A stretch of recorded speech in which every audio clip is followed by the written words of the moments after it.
1947 সাল এক স্বপ্নের জন্ম। আমরা জিতেছিলাম স্বাধীনতা।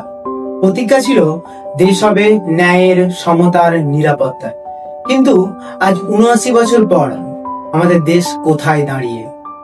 আমি জানি হয়তো আপনাদের এই ভিডিওটা শুনতে ভালো লাগবে না, কিন্তু সবার কাছে অনুরোধ করবো একটু ভিডিওটা শোনার জন্য।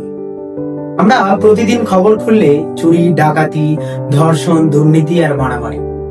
ভোটের সময় মারামারি যেন এখন উৎসবে পরিণত হয়েছে। রাজনীতি এখন মানুষের জন্য নয়, সেটি হয়ে উঠেছে ক্ষমতার জন্য।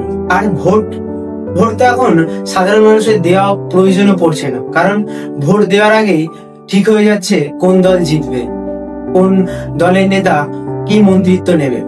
কারণ এখন তো নাকি ভোট চুরি হয়ে যাচ্ছে, যেটা সাধারণ মানুষের অধিকার, তাও নাকি এখন চুরি হয়ে নেতারা নিজেরাই আগে থেকে নাকি ঠিক করে নিচ্ছে কে কোন মন্ত্রিত্ব নেবে।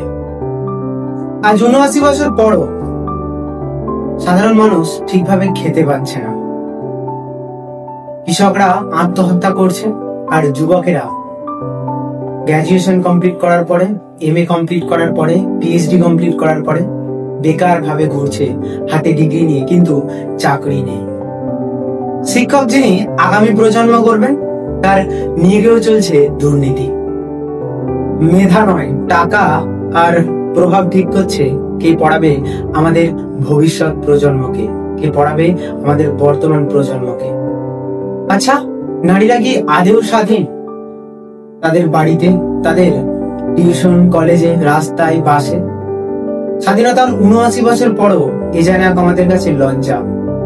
আচ্ছা, শুধু পতাকা উত্তোলন করলে কি দেশ স্বাধীন?